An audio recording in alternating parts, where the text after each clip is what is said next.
What's up guys, Rowland here, bringing you my first video build guide on the Essence Drain Occultist in the 2.5 Breach League. If you're unfamiliar with Essence Drain, what it is a projectile that you fire at enemies. Once it hits them, it does a damage over time debuff, and it is used in conjunction with Contagion. Contagion spreads both Contagion and Essence Drain to all enemies within range. So first you would apply Contagion, hit Essence Drain, and it causes a chain reaction as you see the ring that forms around the dead enemies.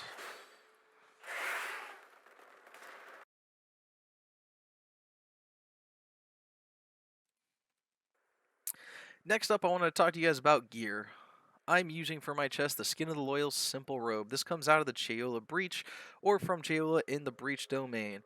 As you see, it says sockets cannot be modified, meaning you have to drop it with 3 green, 2 blue, and 1 red, or get most of those and hope you get a white corruption on the one socket you don't need. Next, you want to use for the rest of your gear your standard high energy shield bases, such as the Sorcerer Gloves, Sorcerer Boots, Crystal Belt, Titanium Spirit Shield, and the Hubris Circlet. For the rings, I crafted these with one of the 3 tiers of the Essence of Envy. This gives you the increased Chaos Damage modifier, which is a huge damage boost for Essence Drain. Rings are also a valuable way to get stats that you might be missing, such as Dexterity and Strength, and a good way to just fill out your resistances. For the necklace, you might want to consider using the Eye of Cheola, as it does give you stats, rarity, and it also makes it so you cannot be stunned. If you don't want to use this, just get any other base that you would rather have with resistances, stats, and whatever else you might want. And to balance out the stun, you can get these 3 nodes in your passive tree, but it does take 3 points that could be used elsewhere. Next, I wanted to talk about is the weapon. You want to use a Essence of Delirium. I chose to use a Psy for the 6% chance to block, and it has a decent attack per second for shield charge to be quicker as moving around maps. The Essence of Delirium gives it the modifier that you see there that says your hits inflict decay, dealing 750 chaos damage per second for 10 seconds. This is a huge and probably the best way to get single target damage for this build. Very valuable on bosses such as the Guardians, Shaper, Atziri, etc. I recommend crafting spell damage on it if you don't get it when you craft it, or putting on increased damage over time. Next up, let's talk about the flasks. I am using a Basalt Flask with the immunity to bleeding and remove bleeding on use. The Sorrow of the Divine Sulfur Flask, which is good for increased damage, which does work on your chaos damage per second on Essence Drain, and it gives you Zealot's Oath during Flask effect. What Zealot's Oath does, it is a node here in the tree, and it causes your life regeneration to be applied to Energy Shield instead. Why is that valuable? Because Essence Drain does heal you for the portion of its damage while it is on enemies, so it can help you to get Energy Shield that is missing. Next is the Witchfire Brew. This gives you increased evasion and causes a smoke cloud on use, which can be valuable if there's a lot of enemies around you, and also gives you 64% increased damage over time during Flask effect. That can be modified down to 50% or up to 60 or 70%, excuse me, if you're lucky. If you can't afford a 70% one, they can be quite expensive. I suggest starting with a 60 and staying between that range. Then it also grants a level 21 Vulnerability Curse aura during Flask effect. This is where your second curse comes in, and which is why we get Whispers of Doom, which gives you 1 additional curse that can be applied to enemies.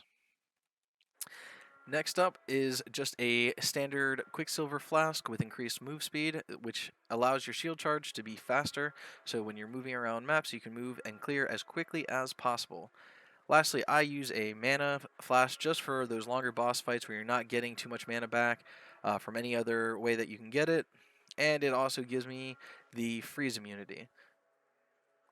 On your flasks, I do recommend having at least bleed and freeze immunity. You can get curse if you want to change out one of the other flasks, but I think that bleed and freeze is all you really need to be concerned about.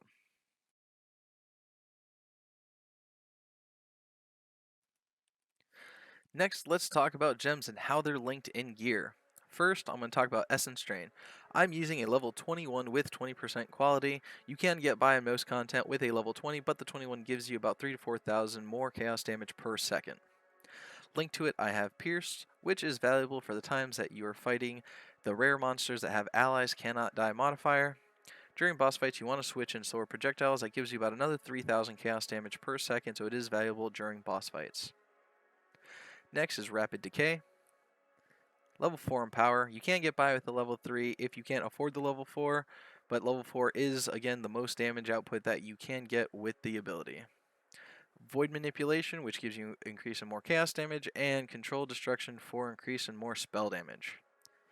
In your helmet, you should use Cast when damage taken, and you can use either Immortal Call or Vortex. Vortex is valuable for the times when you have a lot of monsters and it slows them, so it gives you a better chance of survival. Increases kind of like your Temp Chains effect. Next, I have Blasphemy connected to Temporal Chains, so it turns it into an aura so you don't have to self-cast it all the time. In the shield, I'm using Discipline. Vaal Discipline, which is a lifesaver in most situations when you are fighting large packs of monsters or bosses, so it is very valuable to have. Next is Vaal Lightning Trap, which causes shocking ground, and while enemies or bosses are standing within the shocking ground, it does increase the damage that they take, so it is good to have during boss fights. In my boots, I have Flamedash, which I use to go through areas rather than going all the way around, so it's useful to clear certain maps faster, and during the Shaper Run between phases when you're fighting the mini-boss, you can get to him usually a little bit faster. I also use Rallying Cry, which gives you more chaos damage per second based off of how many enemies are around you, so it is very valuable. Even the smallest amount does help, so keep that in mind. You don't have to use it, I do. I'm also using Contagion with increased area of effect. You want it to affect as large an area as possible to hit as many enemies as possible. In my gloves, I'm using increased duration, spell totem, faster casting, and wither. This is another skill that is valuable to use during bosses as it increases the damage that they take per stack of wither. Per stack gives you 7% increased chaos damage, so the faster that you can get it onto the boss and keep it up, the better that your damage output will be. In my dagger, I am using Fortify, Shield Charge, and faster attacks. In case you're wondering why I use Shield Charge instead of Whirling Blades, Shield Charge is both affected by faster attacks and move speed, so it is faster than Whirling Blades. You can use either skill, it's however you feel that you want to play it.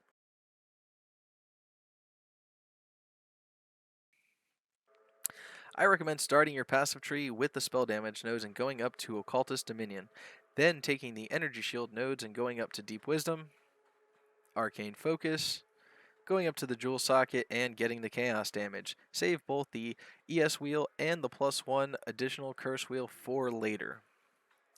From there you want to go down, grab your life nodes, which is good for leveling, it gives you increased chance of survival. Then getting this life wheel up here, and getting the chaos damage. You will go up and get chaos inoculation later once you have about 5 or 6,000 energy shield. From there, I recommend going down, getting the chaos damage wheel, growth and decay, going down to cold hard calculation and to nullification. These 2 points I save for later. You can get them whenever you feel that you want to get increased damage. From there, you want to go down to Fangs of the Viper, going down, getting some more energy shield and elemental resistances.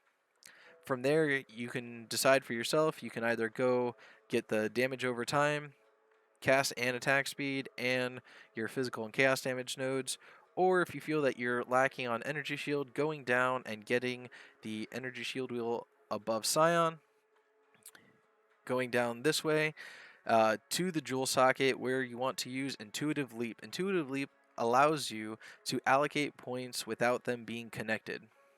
So from there, I recommend getting your Area of Effect, Potency of Will for the increased skill effect duration, and the 2 increased effect of curse nodes.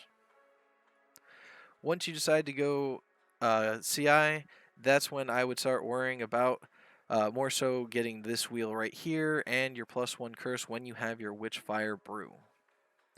During your leveling experience, you also want to get, for the bandits, all 3 difficulties. Just take the additional passive skill point, as there's nothing else that we really need from the bandit lords themselves.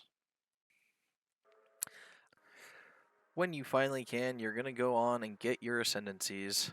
I chose to go Occultist, and I recommend starting with the Wicked Ward. This gives you plus 100 to your maximum energy shield, and it says that energy shield recharge is not interrupted by damage if recharge began recently. This is very valuable during longer boss fights. It could save you because you might get hit during that time, but your energy shield will not stop regenerating.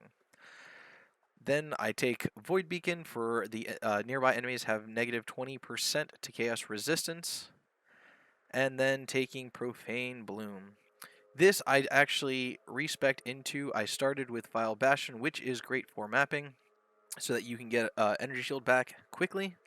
But once you start doing bosses such as Guardians, Shaper, and everything else, I recommend taking the Profane Bloom, as enemies you curse take 10% increased damage. So it is a good way to increase your damage output. And for mapping, it also helps with the cursed enemies you kill have a 20% chance to explode, dealing a quarter of their maximum life as chaos damage. So it definitely helps to faster clear, but be careful because when they do explode, it can interrupt your Contagion chain reaction, so you will have to recast Contagion from time to time. If you go with these 3 main nodes, you can then take the 2 energy shield nodes right here. If you feel that you have enough energy shield and want to take a 3rd curse, go up to Malediction. This gives you another +1 additional curse. And it says when you kill an enemy, for each curse on that enemy, gain 4% of non-chaos damage as extra chaos damage for 4 seconds. So it is another way to increase your damage. But if you're going to go with the 3rd curse, you're probably going to have to change the tree just a little bit to maybe go down and get Charisma. Or you might just be okay by getting the reduced mana reservation right by Chaos Inoculation and using the Helmet Heretic's Veil, which gives additional mana reservation reduction and increases the effects of your curses. Alright guys, this will conclude my guide. I hope you enjoyed and I hope it did help. If you have any questions, please post them below or catch me streaming at twitch.tv/Rallin.